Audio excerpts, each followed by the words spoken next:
Happy morning leaders, జై జవాన్ జై Kisan. So చూడండి, ఈ రోజు విమాన్ లో ఉన్నటువంటి భూరక్ష మనకు తెలిసిన మిత్రులకి మేము రికమెండ్ చేయడం జరుగుతుంది. అయితే ఈ భూరక్ష ఏంటిది ఆర్గానిక్ మాన్యూర్ అనమాట. దీన్ని దేనికి ఏ పంటలకు వాడచ్చు, అదే విధంగా ఏ బెనిఫిట్స్ వస్తాయో కూడా ఒకసారి మనం డిస్కస్ చేద్దాం. బ్యాక్ సైడ్ చూస్తే ఇక్కడ క్లారిటీగా పిక్చర్స్ ఇచ్చారు బ్యాక్ పైన. సో ఏ పంటలకి ఇది బాగా పనిచేస్తుంది, ఏ పంటలకి ఉపయోగకరంగా ఉంటుందని చెప్పి. సో ఒక్క, చెరుకు, పత్తి, మిర్చి, టమాటా, పొమోగ్రానైట్, గ్రేప్స్, ఫ్లవర్సు, సన్ఫ్లవర్సు, పసుపు, అదేవిధంగా గోధుమలు, వరి, వంకాయలు, తర్వాత ఆకుకూరలు, పుదీనా, తోటకూర ఇటువంటివి, తర్వాత వాటర్ మెలాను, కీరా దోసకాయ, అరటిపళ్ళు, బనానా, తర్వాత చిక్కుడుకాయ. ఈ పంటలకి ఇది బాగా పనిచేస్తుందని చెప్పి ఇక్కడ మెన్షన్ చేయడం జరిగింది.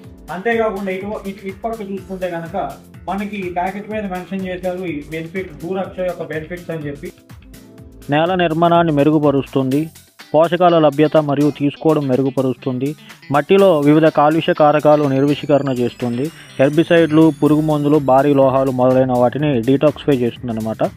మొక్కల ఒత్తిడిని తగ్గిస్తుంది మరియు మొక్కలలో నాణ్యతను పెంచుతుంది, నేలలో తేమ మరియు నీటి నిల్వలను పెంచుతుంది, పంట దిగుబడిని పెంచుతుంది, వేరు వ్యవస్థ బాగా పెరిగేలా సహాయపడుతుంది, సహజ రక్షణను మెరుగుపరుస్తుంది, రసాయన ఎరువుల వాడకాన్ని 50% వరకు తగ్గిస్తుంది, మొక్కల జీవక్రియను ప్రేరేపిస్తుంది, మొక్కల యొక్క ఆర్ఎన్ఏ మరియు డిఎన్ఏలపై సానుకూలంగా ఉంటుంది, నేల pHని సర్దుబాటు చేస్తుంది మరియు నేలలో క్షారత మరియు ఉప్పు కంటెంట్ను తగ్గిస్తుంది.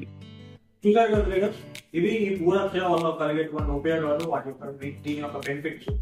అయితే విస్మారం కిసాన్ గ్రో బ్రాండ్ ద్వారా ఇలాగ రైతులకు ఉపయోగకరమైనటువంటి ప్రొడక్ట్స్ ని రైతులకి తెలిసిన రైతు మిత్రులందరికీ కూడా రికమెండ్ చేయడం ద్వారా వారికి పంటలో నాణ్యత కలుగుతుంది. ఎప్పుడైతే వాళ్ళు పంట నాణ్యతగా దిగుబడిని తీసుకుంటారో అప్పుడు వాళ్ళకి రేట్ అనేది వస్తుంది. మనకు అన్నం పెట్టే రైతుకి ఒక 4 రూపాయలు మనం ఇచ్చిన వాళ్ళు అవుతాం, లాభాన్ని ఇచ్చిన వాళ్ళు అవుతాం. సో ప్రతి ఒక్కరు కూడా రైతులకు రికమెండ్ చేయండి. జై జవాన్ జై కిసాన్.